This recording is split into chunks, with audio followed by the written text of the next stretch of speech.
Bonjour, alors on continue avec le dernier psaume du jeudi 1, avec notre ami Jean-Paul II, le psaume 47-48, Dieu, gloire de son peuple. Il est grand le Seigneur, hautement loué, dans la ville de notre Dieu, sa sainte montagne altière et belle, joie de toute la terre. La montagne de Sion, c'est le pôle du monde, la cité du grand roi. Dieu se révèle en ses palais, vraie citadelle. Voici que des rois s'étaient ligués, ils avançaient tous ensemble. Ils ont vu et soudain stupéfaits, pris de panique, ils ont fui. Et voilà qu'un tremblement les saisit, douleur de femme qui accouche, un vent qui souffle du désert, a brisé les vaisseaux de Tarsis. Nous l'avions entendu, nous l'avons vu, dans la ville du Seigneur Dieu de l'univers, dans la ville de Dieu, notre Dieu, qui l'affermira pour toujours. Dieu, nous revivons ton amour, au milieu de ton temple. Ta louange, comme ton nom, couvre l'étendue de la terre. Ta main droite qui donne la victoire réjouit la montagne de Sion. Les villes de Juda exultent devant tes jugements. Longez les remparts de Sion, comptez ses tours, que vos cœurs s'éprennent de ses murs, contemplez ses palais. Et vous direz aux âges qui viendront, ce Dieu est notre Dieu, pour toujours et à jamais, notre guide pour les siècles. Alors, le commentaire, la méditation, action de grâce pour le salut du peuple. Ce psaume est un chant en l'honneur de Sion, la cité du grand roi, comme nous dit le verset 3 du psaume 47. Alors, siège du temple du Seigneur et lieu de sa présence au milieu de l'humanité. La foi chrétienne l'applique désormais à la Jérusalem d'en haut, qui est notre mère. Galates 4, 26. La tonalité liturgique de cet hymne, l'évocation d'une joyeuse procession, les versets 13 et 14, la vision pacifique de Jérusalem qui reflète le salut divin, font du psaume 47 une prière qui peut ouvrir la journée pour en faire un chant de louange, même si quelques nuages s'accumulent à l'horizon. Pour saisir le sens du psaume, 3 acclamations peuvent nous venir en aide, qui sont placées au début, au milieu et à la fin, comme pour nous donner la clé spirituelle de sa composition et nous introduire en son climat intérieur. Voici ces 3 invocations. Il est grand le Seigneur, hautement loué dans la ville de notre Dieu. Ça, c'est au verset 2. Dieu, nous revivons ton amour au milieu de ton temple. Ça, c'est le verset 10. Ce Dieu est notre Dieu pour toujours et à jamais, notre guide pour les siècles. Ça, c'est au verset 15.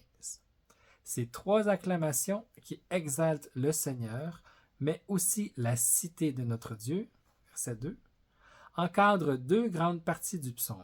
La première est une joyeuse célébration de la ville sainte, la Sion victorieuse des assauts des ennemis, sereine sous le manteau de la protection divine.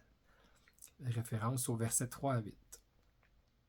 Nous avons comme une litanie de définition de cette ville. Elle est une montagne admirable qui se dresse comme un phare de lumière, une source de joie pour tous les peuples de la terre, l'unique véritable Olympe où le ciel et la terre se rencontrent. Elle est, pour employer une expression du prophète Ézéchiel, la ville Emmanuel, parce que Dieu est là, présent en elle. Ézéchiel 48, 35. Mais autour de Jérusalem se massent les troupes qui vont l'assiéger, comme un symbole du mal qui attente à la splendeur de la cité de Dieu.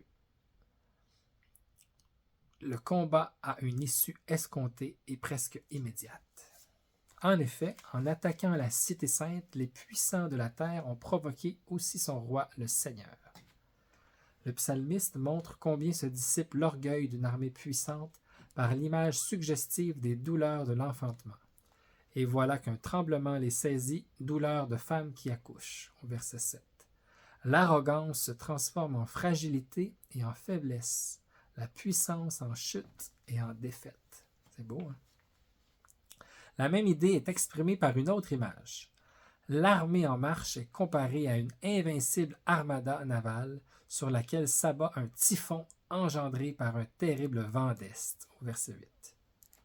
Demeure donc une certitude indéracinable pour qui se tient à l'ombre de la protection divine, Le dernier mot n'est pas confié au mal, mais au bien.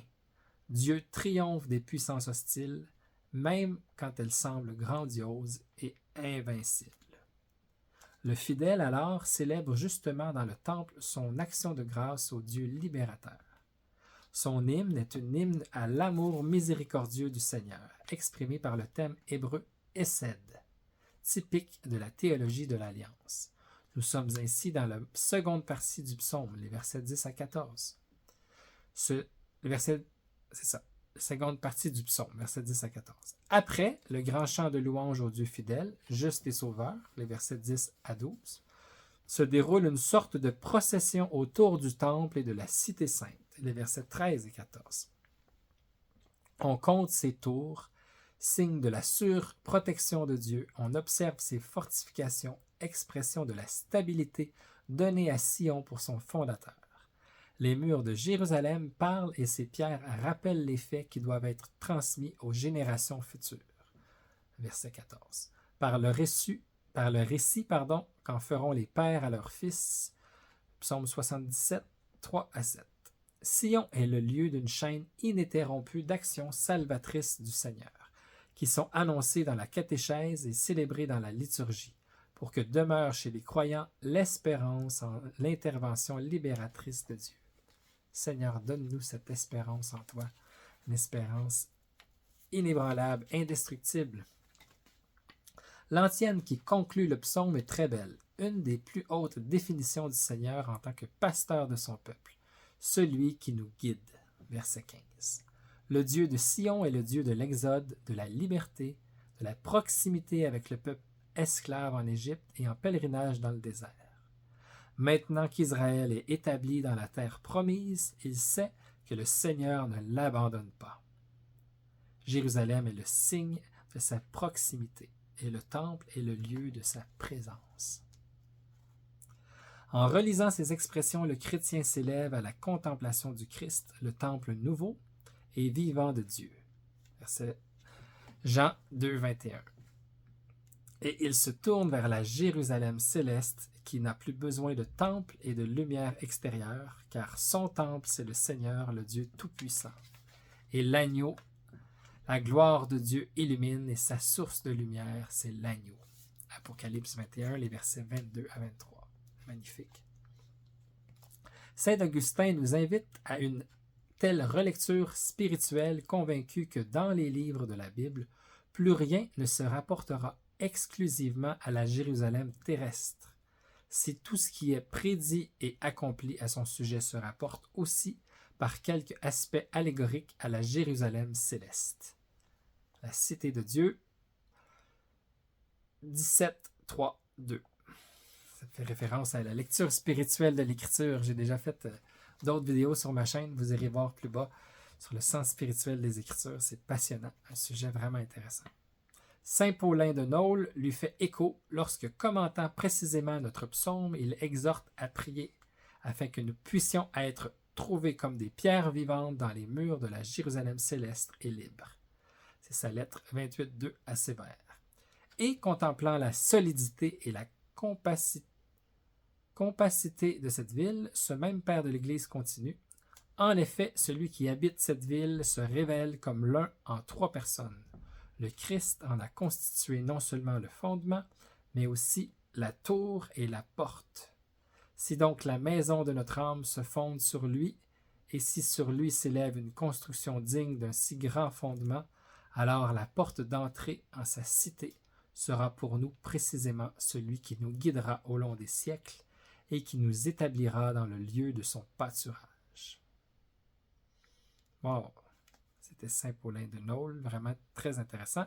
C'était l'audience générale du 17 octobre 2001. On voit toute la richesse des pères de l'Église qui faisaient une lecture spirituelle des Écritures. Alors, continuons à nous nourrir des psaumes et à très bientôt!